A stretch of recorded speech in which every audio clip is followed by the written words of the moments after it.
What's up, everybody? James Bushell here, and I'm back at you with another video.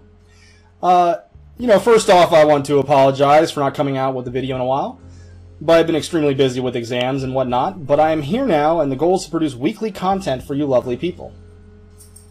Today I am starting a new series called What's the Difference? In this series, I'll be examining a particular character and looking at major differences from their storyline in A Song of Ice and Fire and the TV show Game of Thrones. Now look, I will not be discussing every single minute difference, but I will be pointing out what I believe to be major differences. Today's character on What's the Difference is the Onion Knight himself, Sir Davos Seaworth. Now, Sir Davos Seaworth is my personal favorite character, and I found some of the differences interesting. We will start off with what I believe to be one of the biggest changes of his character, and that is his relationship with Shireen Baratheon. In the show, Davos is portrayed to have a great relationship with Shireen. I would categorize it as a great kind of uncle-niece type relationship. He is concerned for her well-being, he gives her gifts, and she cares for him as well, as she asks her father Stannis about Davos when he was imprisoned. She takes it upon herself to visit him in the dungeons, and even teaches him how to read and give him books. It's been great to see this relationship on screen. However, in the books, their relationship is virtually non-existent. I'm not even sure if they even have any dialogue together. If so, it's very minimal. So it was interesting to see this change, and it's actually one that I enjoyed on the show. Next, we will discuss some changes from A Clash of Kings. In Clash, Davos is sent to meet with the Lords of the Stormlands, Gulltown, the Fingers, the Three Sisters, and White Harbor, where he is to deliver letters from Stannis claiming that the royal heirs are bastards born of incest between Sir Jaime Lannister and the Queen Cersei Lannister, and denouncing their rightful claim to the Iron Throne. Davos was sent with other knights, who could read, since he was illiterate, to read these proclamations to the small folk and such. This showed how Stannis thought of Davos. It showed how much trust he put in the illiterate former smuggler to get the job done. But once again, I completely understand why it was cut from the show. It wasn't extremely important to the narrative of the story. I would like to see it being a Davos fan, but I mean, I understand why it wasn't in the show. It's definitely not important enough to be in the show. The next major change from A Clash of Kings was the situation with the Shadow Baby. The show completely cut out the situation at Storm's End involving Sir Courtenay Penrose, and just had Renly die via Shadow Baby, as opposed to both. In A Clash of Kings, Davos smuggles in Mel outside of Storm's End to deploy the Shadow Baby to kill Courtenay Penrose, as opposed to the Shadow Baby that slayed Renly, that happened in the show. In the books, Renly was already dead by the time Davos even got back from his mission from delivering the letters, so that couldn't have happened, you know. But that being said, I personally thought it would have been cool to get the scene between Stannis and Sir Courtenay Penrose. They had a great back and forth, great dialogue, very quippy. And I thought it would be important to have seen the second Shadow Baby in the books, because it was pointed out many times in the books where the Shadow Baby, it showed how the Shadow Baby had taken its toll on Stannis. He was disheveled, he was gaunt, he lost, he was looking a lot older.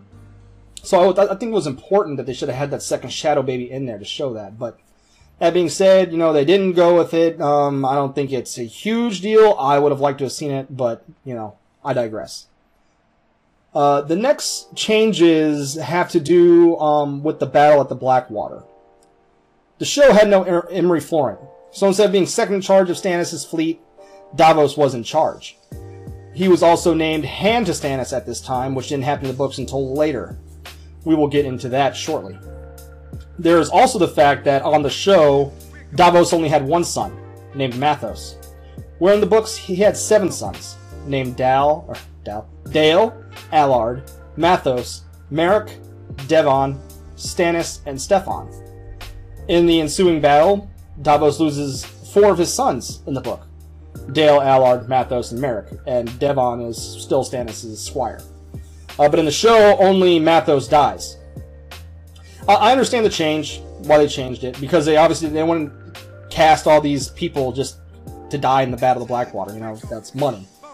So they rolled them into one son, and that way you still get the impact of Davos losing a son, but they don't have to cast all these different people. So that's that, you know, it's whatever. The next change that in the book, you know, that involved the Battle of Blackwater is the fact that Davos loses his bag of finger bones when he's, you know, that he keeps around his neck as a good luck charm when he's swimming away from the Battle of Blackwater and he drops it in the water. George makes a point of multiple times, you know, Davos repeatedly goes to reach for his missing finger bones to no avail. The show had him keep his finger bones. I don't know why. I mean, I don't view this as very significant, but it's something to think about. So, now let's talk about the changes that occurred in A Storm of Swords.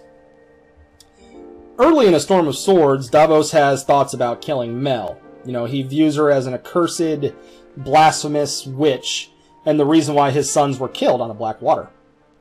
When Salladhor Saan brings Davos back to Dragonstone, he stopped almost as soon as he gets there. You know, he stopped as soon as he lands, pretty much, before he even makes a move on Mel, as she saw the event happening in her fires.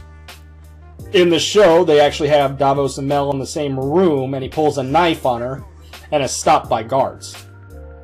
I personally don't like this change, as I believe in the book it added to the mysticism of Melisandre. I thought that the showrunners should have stuck with how these events transpired, but they went with a different route.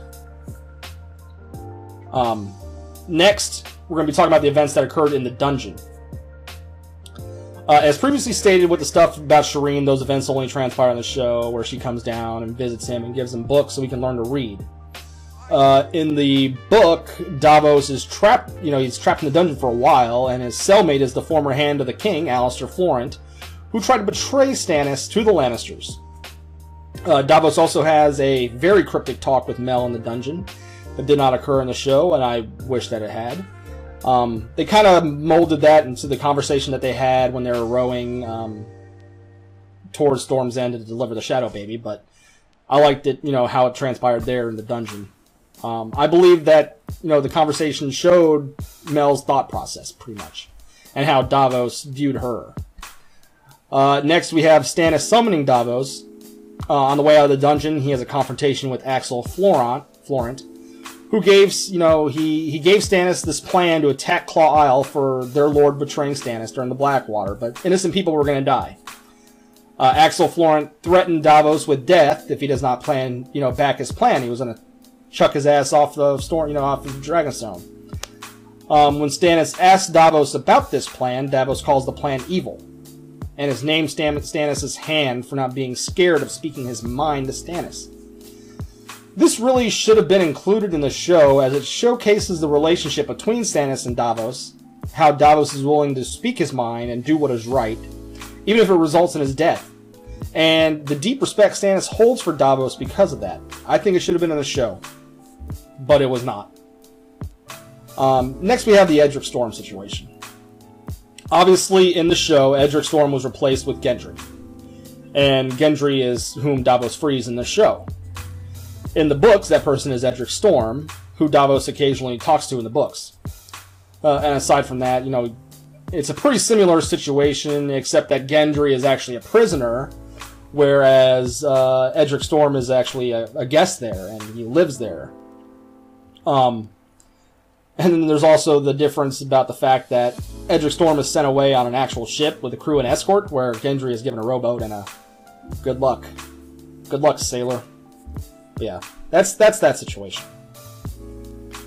After this, the next major difference is seen when Davos and Stannis goes to Braavos to meet with Tycho Nestoris and the Bank of Braavos. Where Stannis has to essentially beg for money, and Davos, albeit having a great speech where he stands up for Stannis, shows his lopped off fingers, you know, it was a great moment, but it irked me, because in the books, the Bank of Braavos comes to Stannis, not the other way around. Stannis doesn't have to beg.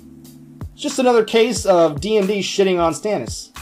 But we will get to that in another video, because I'm sure I'll do a What's the Difference on Stannis in the near future. The show completely departed from Stannis, or from Davos' storyline in A Dance of Dragons. In the book, Davos is sent on a mission to White Harbor to secure the loyalty to Stannis.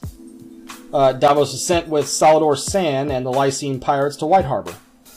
However, Davos is abandoned by Salladhor when Salladhor leaves Stannis' cause and heads back to Essos, leaving Davos with a small rowboat.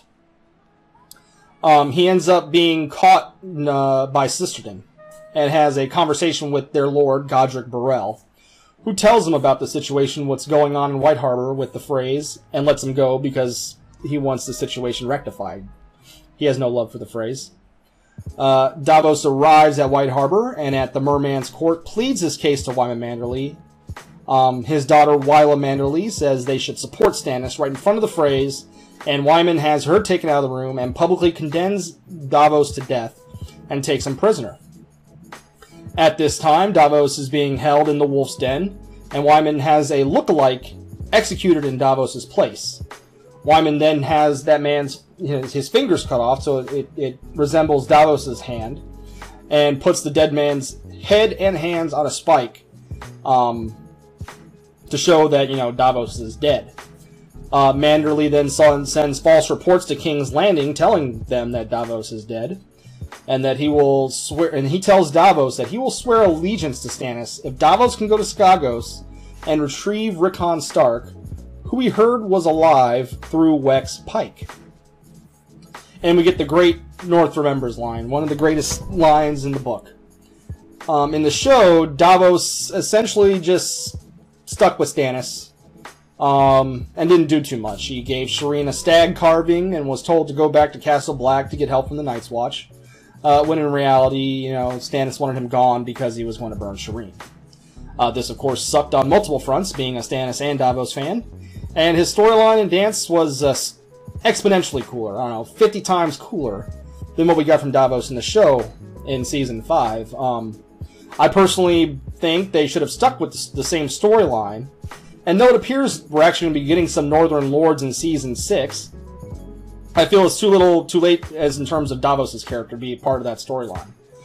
I believe they're probably going to fold something with Sansa and something in there. I don't think it's going to be Davos, though. I believe that in the show, they will just have Davos kind of be part of Jon Snow's force, maybe become some sort of advisor, perhaps. He's going to become, Jon Snow's man, I believe, after his resurrection. And that the storyline from the book and the show has, greatly changed. It's diverted immensely. So yeah, everyone, that's all I have for today. I really hope you enjoyed this video and this new series I'm starting. I want to do one of these every week, and I've already decided that the character on next week's What's the Difference is going to be Sansa Stark. So that being said, if you guys like this video, hit that like button, share this video on social media, and give me a subscribe. See you guys next time.